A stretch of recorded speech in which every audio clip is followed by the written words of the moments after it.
Përshëndetje të nderuar ndjekës të portalit Tetova1. Fillimisht më lejoni që të gjithë atyre që kanë vendosur të agjerojnë të uroj muajin e shenjtë të Ramazanit dhe në këtë intervistë do të flasim për muajin e shenjtë të Ramazanit, për organizimin e jetës fetare në Tetovë dhe rreth tij dhe më tej. Për të folur për këtë temë kam nderin që të kem mysafir të nderuarin miftiun e Tetovës, zotëri Selver Efendi Xhemaili. Zotëri Xhemaili, faleminderit që pranuat të jeni në intervistë me portalin Tetova1. Gjithashtu edhe unë ju falenderoj për interesimin, për shpalos programet edhe veprimtarinë e muftinisë, Zoti ju shpërblet. Atëherë son të fillon Ramazani. Më thuaj, çfarë është Ramazani për ju? Faleminderit për pyetjen. Ramazani ashtu si për ne, si për të gjithë besimtarët, është muaj më i dalluar sipas kalendarit islamik, është muaj i agjerimit, është muaj i përkushtimit të besimtarëve në adhurime në ibadete.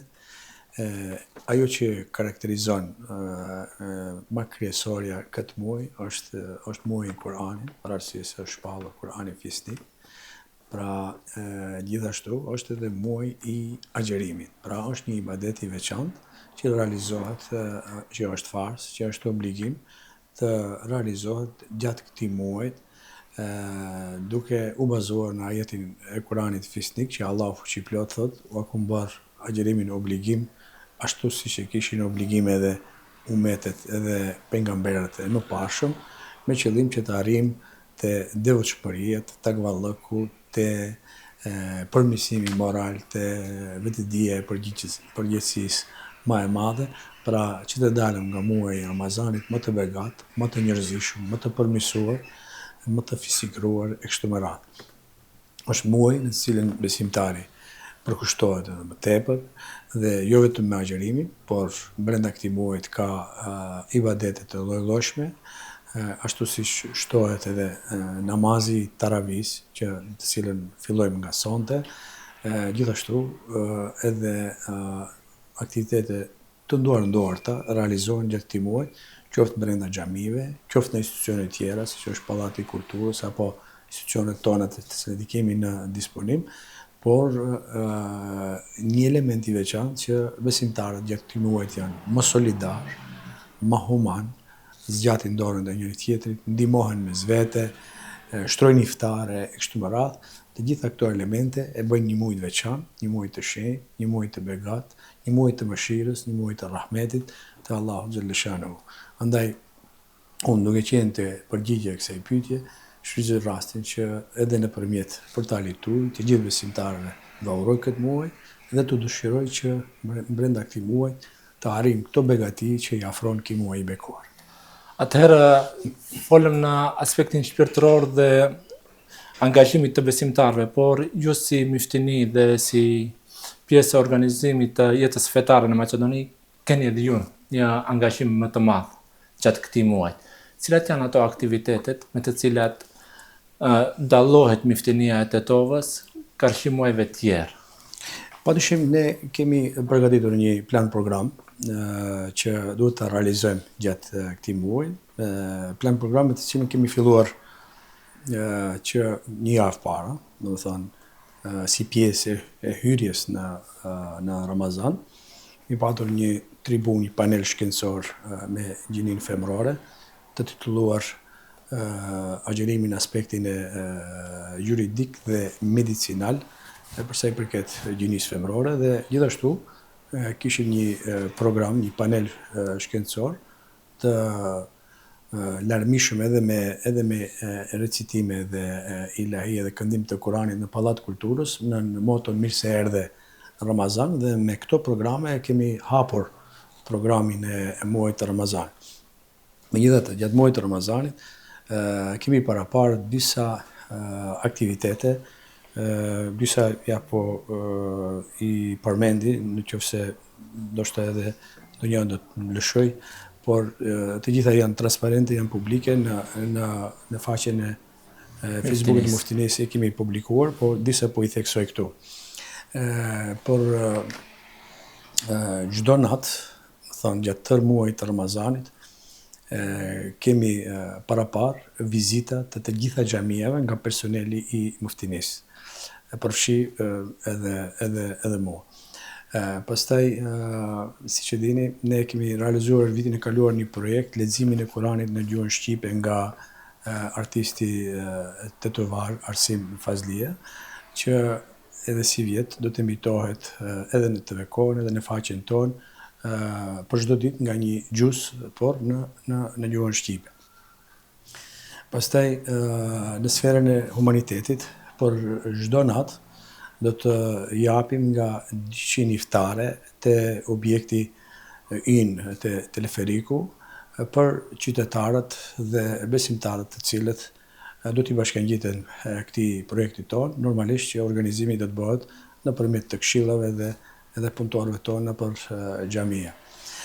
Paralel kësaj, për çdo natë do të ketë iftare me studentët e Universitetit Tetovës edhe të universiteteve tjera, por veçanërisht studentët cilët janë nga jashtë Tetova dhe janë studentë në universitetet tona.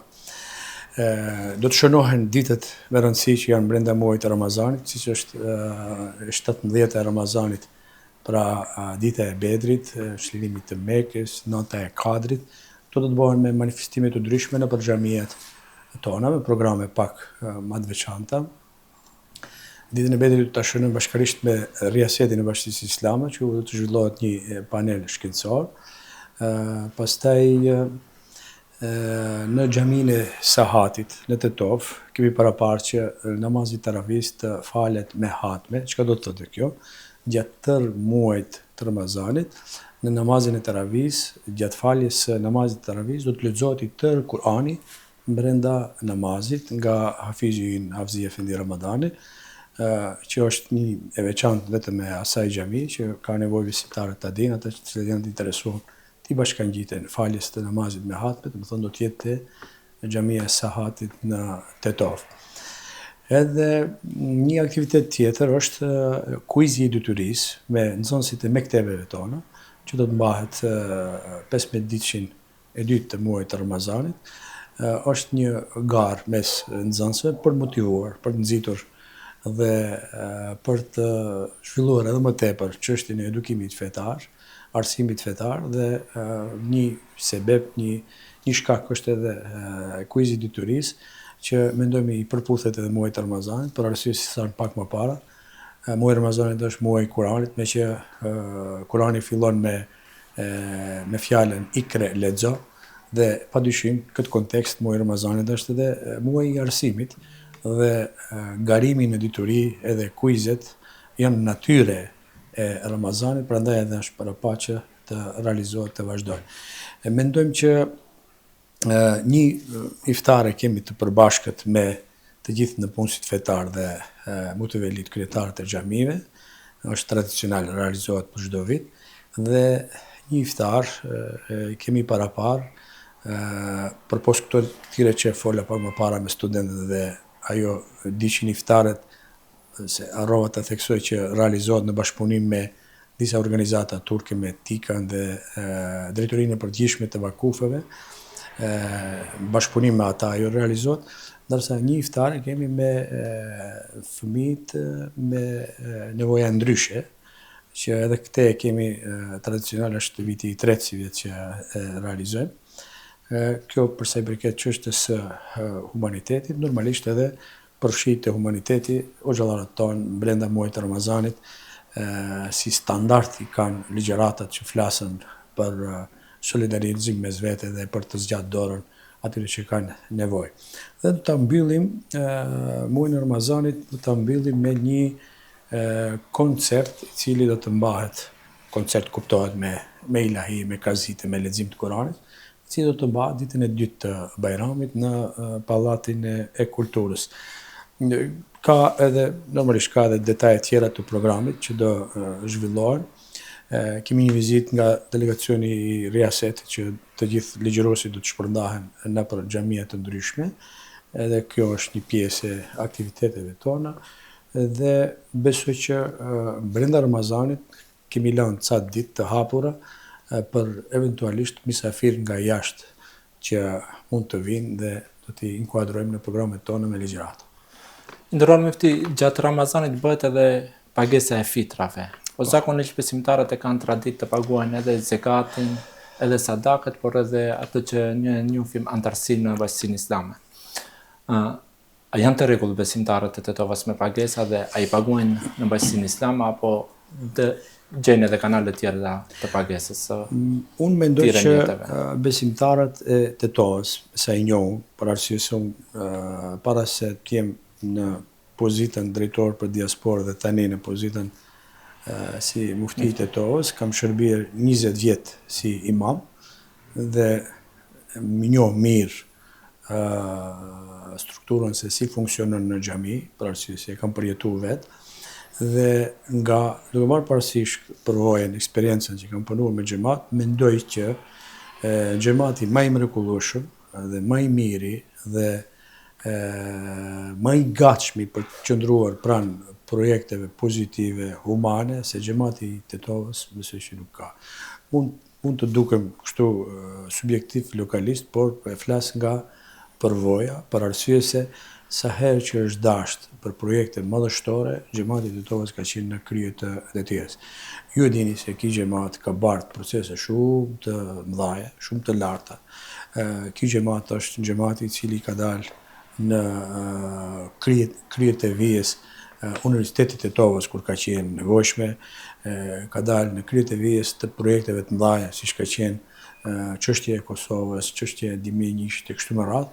Pra, jo vetëm për sa i përket jetës fetare brenda xhamisë, por ky xhamat, besimtarët e tetovar kanë qenë të mrekullueshëm dhe kanë bartë procese shumë të larta. Marrë parasysh këtë, ne nuk kemi kurrfarë dyshimi që edhe në të ardhmen xhamati ynë është në piedestal të veprave të mira. Përsa i përket pyetjes suaj, është e vërtetë që gjatë muajit të Ramazanit ajo që është obligative është sadakatul fitri, megjithëse zekati ka mundësinë edhe jashtë muajit të Ramazanit të jepet, varësisht pronari dhe ai që ka obligim të japë zekatin kur i bën për llogaritjet e veta, por është traditë që edhe ta realizojnë edhe gjatë muajit të Ramazanit. Statistikat tona marr parasysh që sa besimtar gravitojnë në muftinitë të tetovës, tregojnë që jo të gjithë japin sadakatul fitrin në bashkinë islame, mirë po ajo nuk është argument se ata tjetër nuk e kanë dhënë. Për arsye se e dini që sadakatul fitri realizohet duke e dhuruar në bashkinë islame për nevojat e medreseve tona. E dini faktin që medreseja jonë krahas asaj që si vitin e kaluar është akredituar, por përsëri aspekti financiar dhe mirëmbajtja është e BFI-s, gjithsesi është në dorë të besimtarëve të fesë islame. Dhe nga ana tjetër, ne e dimë shumë mirë që një pjesë e besimtarëve sadakatul fitrin e ndajnë kur kanë raste të ndryshme në familje, e njohin mirë, e dinë rastin dhe edhe nëpërmjet të asaj solidarizohen me njëri tjetrin. Gjithashtu, edhe zekatin, një pjesë bukur e mirë e besimtarëve e dënojnë për e dhurojnë në bashkinë islame me synim për mirëmbajtjen e medreseve tonave, nxënësve tonë. Ju e dini shumë mirë që ne kemi medresen Isabeu të shtrirë në 5 paralele, do të thonë kemi në Gustivar të vajzave, në Tetov të vajzave, në Shkup të vajzave dhe të djemve, edhe në Shtip të djemve. Të gjitha këto mirëmbahen me konvikte, me nxënës, me stafin arsimor, mirëmbahen nga dhurimet e besimtarëve tonë që dhurojnë në mirëmbajtjen e shkollave tona. Kur jemi këtu, dëshiroj që t'i falenderoj të gjithë, për arsye se bëjnë një punë madhështore dhe ndoshta jemi në veçantë nivel edhe botëror që institucionet tona përpos 700-800 xhamive që janë në Maqedoni, besimtarët tonë mirëmbahen edhe medresen edhe fakultetin e shkencave teologjike në Shkup. Mifti edhe diçka në lidhje me Ramazanin, metropolet e mëdha si Londra, New Yorku, mos flasim për qytetet e mëdha të me shumicë muslimane zbukurohen për Ramazan. Zbukurohet edhe Tirana, mirë po Tetova nuk zbukurohet. Jeni të gatshëm edhe ju, edhe ne bashkërisht i bëjmë kërkesë komunës së Tetovës që ta zbukuron rrugën prej në qendër të qytetit deri te xhamia e larme? E mirësuardhur është kjo. Ne me mundësitë tona kemi bërë do zbukurime të vogla nivel muftinie, duke varur disa kështu ta them lajmërime mirë se erdhe Ramazan, urime Ramazan. E mirësuardhur është edhe komuna nëse e bën një gjë të tillë, kjo ishte bukuri. Krahas asaj që ne kemi raporte të mira me komunën, por e kemi lënë këtë kështu në disponimin e tyre, nëse do vendosin ka mundësi të bëhet. Por, sipas meje, zbukurimi më i mirë i Ramazanit është këtë që përmendëm tash. Zbukurimi më i mirë i Ramazanit është kur ne dim të respektojmë gjatë muajit të Ramazanit njëri tjetrin, duke mbushur xhamiet me xhamat, është bukuria më e madhe ajo, dhe ajo treguesja më e bukur që ne respektojmë këtë muaj, duke qenë më solidar me njëri tjetrin, duke mos provokuar ata të cilët agjërojnë, nëse ka dikush që s'agjërojnë pa e provokuar, pa e nënçmuar, duke respektuar njëri tjetrin, besoj që është estetika edhe dimensioni etik i këtij muaji të bekuar që ne kemi përpara për ta realizuar. S'do mend edhe aspekti kështu formal i zbukurimit të qytetit do ishte bukur, por arsye se jep një pamje se tani edhe jashtë edhe ndoshta edhe për Jebanxhit tregon se këtu ka besimtarë të cilët dinë të respektojnë vlerat fetare të tyre. Atëherë, mifti, ardhja juaj në kryet e miftinisë u përball me mospranim nga ish miftiu, por edhe një pjesë e xhamive, xhamateve të xhamive. Si qëndron sot realiteti? Është miftiu i Tetovës i pranueshëm për të gjitha xhamit dhe imamlerët e xhamive? Për të kaluarën absolutisht nuk duhet flas. Duhet flas për të ardhmen. Shqyr, elhamdulillah, ne kemi raportet e mira me të gjitha xhamiet, gjithsesi këshillet e xhamieve dhe në punësit fetar, pa përjashtim me të gjithë, kemi një kuadër të mrekullueshëm që janë në kryetet e tyre së vet. Gjithashtu, ne kishim edhe zgjedhjet për këshilltar të xhamive në muajin dhjetor, që u realizuan në formën më të bukur, më të mirë, dhe faktikisht bashkë me ardhjen time këtu edhe kemi edhe ekipe dhe këshillet e xhamive të ri, por të gjithë në formën më të mirë, më të bukur, u realizuan zgjedhjet për këshilltar të xhamive dhe tani vazhdojmë me bashkëpunim jashtëzakonisht të mirë. Ne kemi pas raste që brenda këtij muajit kemi me rastin e manifestimeve të ndryshme kemi qenë nëpër xhamia dhe besoni që është niveli i lartë i respektit, i sinqeritetit dhe i bashkëpunimit të mrekullueshëm. Uroj që të vazhdojë edhe më tutje në këtë formë, për arsye se, siç thash pak më parë, besimtarët tonë janë të mrekullueshëm dhe ata meritojnë që të udhëhiqen mirë edhe drejt. Kjo periudhë, derisa janë vënë raportet e mira me të gjitha këshillit e xhamive, a kanë vuajtur imamët dhe nënpunësit tjerë të xhamive me rroga? Si ka realizuar është e vërtetë Tetovës këtë tash proces? është kështu, është sistemi e dini që si funksionon. Në çdo xhami paguhet antarësi të besimtarëve që me ato fonde përbohen rrogat e nëpunësve fetar dhe sigurimi shëndetësor, pensional e të tjera që janë ndaj shtetit. Dhe ku mund të lindin probleme? Lindin probleme te xhamate apo xhami që kanë pak antarësi. Për shembull, ne kemi fshatra që kanë shumë pak antarësi dhe nuk mund ta mbulojnë rrogën e një nëpunësi fetar. Megjithëse xhamiat e mëdha kanë edhe pak më tepër se një punëtor, do të thënë kemi xhamia që ka edhe 6 punëtor. Por nuk kanë problem, për arsye se ka antarësi më të madhe. Por kemi disa fshatra të vogla që nuk mund të arrijnë që të mbulojnë rrogën e punëtorit, por nga ana tjetër ne kemi një fond solidar që nga ai fond solidar mundohemi të mbulojmë rrogat e atyre punëtorëve që kanë pak antarësi.